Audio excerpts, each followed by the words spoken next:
This is my cargo trailer I bought, and I've insulated.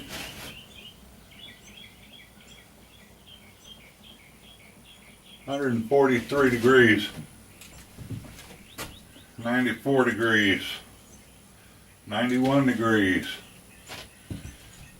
I've got 2 inches of styrofoam insulation in it. In most of the places. Not quite done yet, got a ways to go. But right now it's about 10 a.m. and I'm in southeast Georgia. It's 145 degrees right there.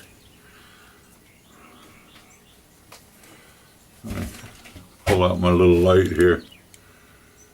Can you see that? Oh, 138, 140, 137. Sun's went behind the cloud. But believe me, by noontime, it's 160, 170, and 180 degrees in here.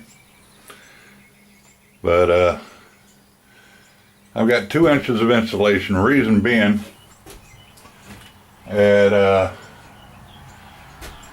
about an hour to an hour and a half before sunset, I can get a generator and I can fire up this AC right here.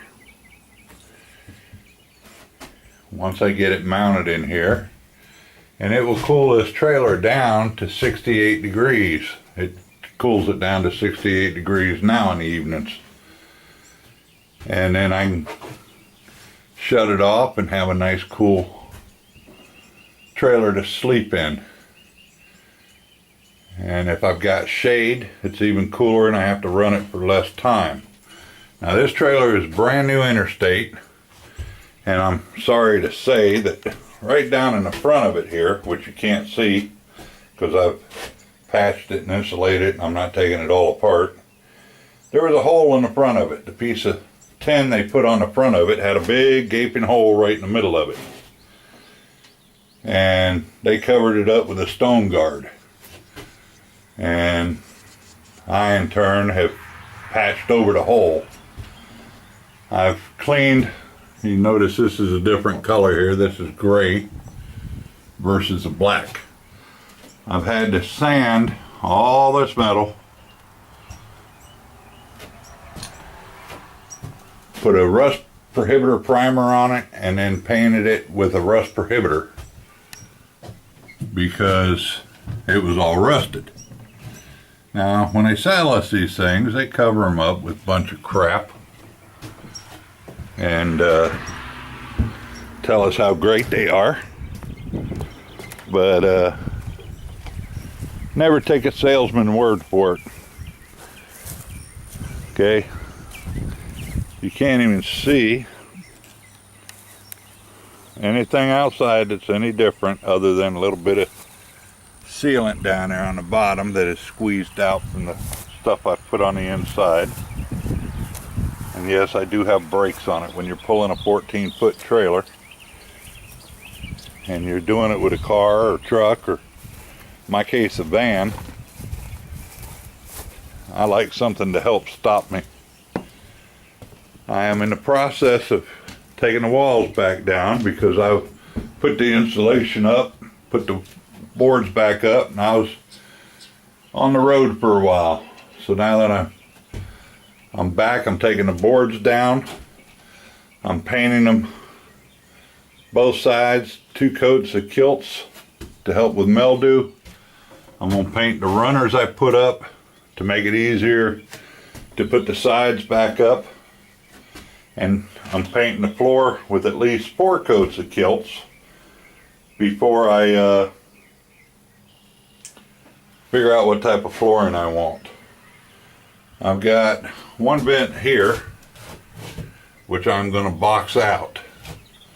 I have another vent on the other side of the trailer back there which I'm going to do the same thing on. I'm going to box it out. Reason being, I put no holes in the top of my trailer. If you put a hole up there, I don't give a darn what you have to do. Eventually, it's going to leak.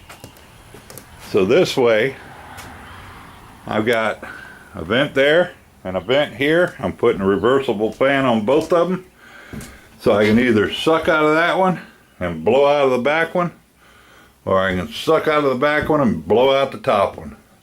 As long as I've got some ventilation in here. That's all I care about.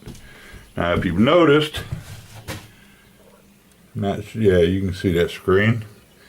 I put screen in there. And I'm going to put screen in the back one. I've also added a little reinforcement here because Interstate just feels, oh, we can just throw the screws through this thin metal and that'll hold that air vent on at 60, 70 miles an hour with a headwind of 20 miles an hour, and it'll be fine. Well, just on the way home, this vent started pulling loose. So I took it off, I cleaned it, I resealed it on the outside, and I put these strips in there to help hold it. I will be doing the same one to the bottom one. I was running out of time, so I packaged this thing up. On my ceiling here, I got 1.5 inch insulation up there. I'm putting another 1/2 inch up there. And these boards, don't worry about them, they're not straight, they're just up there until the insulation dries, which it should be dry by now.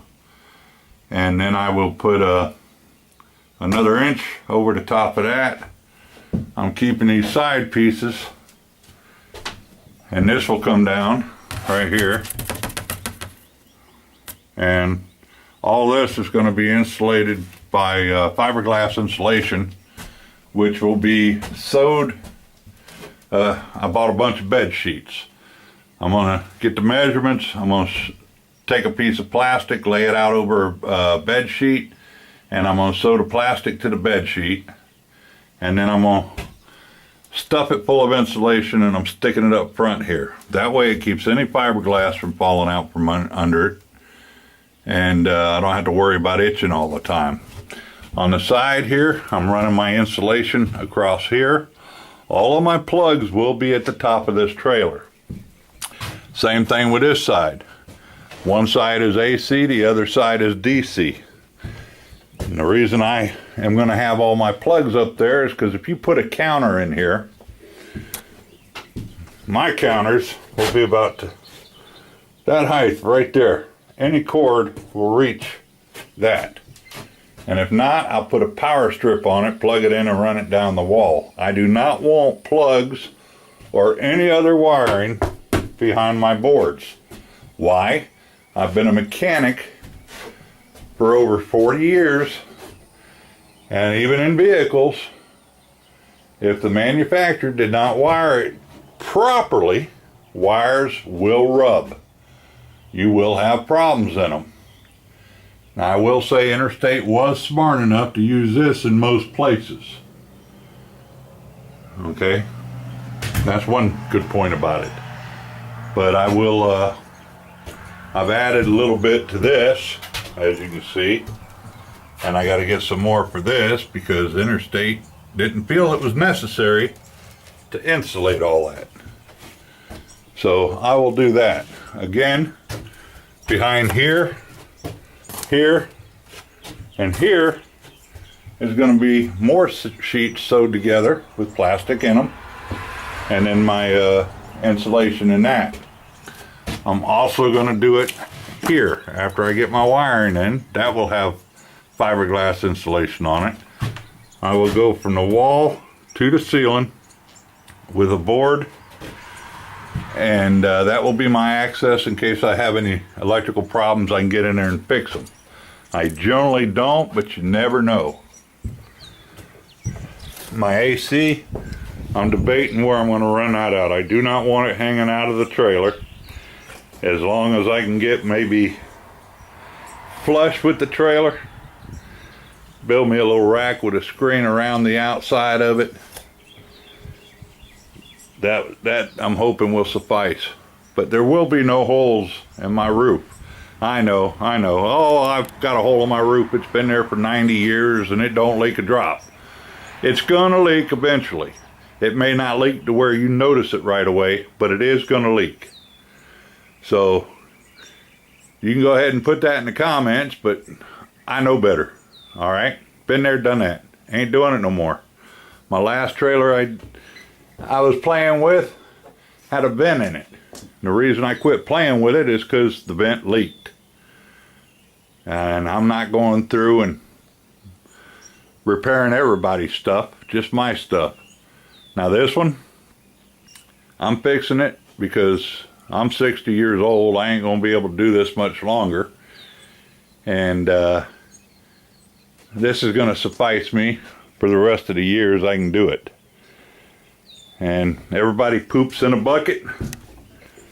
I'll be pooping in a bucket. My daughter picked that up for me for 20 bucks. I got a bad back. I'm 6'3". That's why the trailer's so tall. And this will help me go to the bathroom. I will put another system in for my number ones, but that right there will be my number twos. It'll drop in a bucket. I've already got buckets of sawdust. Yeah, I know it don't take all the odor away, blah blah blah. Well, I got news for you. If you take a little bit of pine saw and you drop just a capful into a bucket of sawdust, and you use that sawdust, once that stuff evaporates out of it, you'd be surprised at how well that covers odors. But that's my deal right there. I'll also be making a way inside here that I can secure the outside door. And I will go later maybe and explain to people why. Oh, I've got the lock on it and nobody can lock me in and all this stuff. Well, I got news for you. I could sure lock them in. How do I know? Because I got a bunch of friends that are idiots. And they did me one time. Okay, it's not hard to do. But that's my home away from home right there when I'm done with it. I'm hoping that by next year I'll be on the road with it. I still won't be full-time, but I'll be 6-7 months at a time, and then I will come back home. My daughter is going to live in my house and take care of it. Helps her out, helps me out, and I've still got my house. So that's it right now. Any comments, questions, whatever, put them in the comment section. I'll try to answer them. And maybe you can give me some tips. Maybe I can give you some tips. I look at everything twice before I even try it out. So make sure it's a good tip, or I'll get back on here and let you know it wasn't. Have a good one. May tomorrow find you in a better place.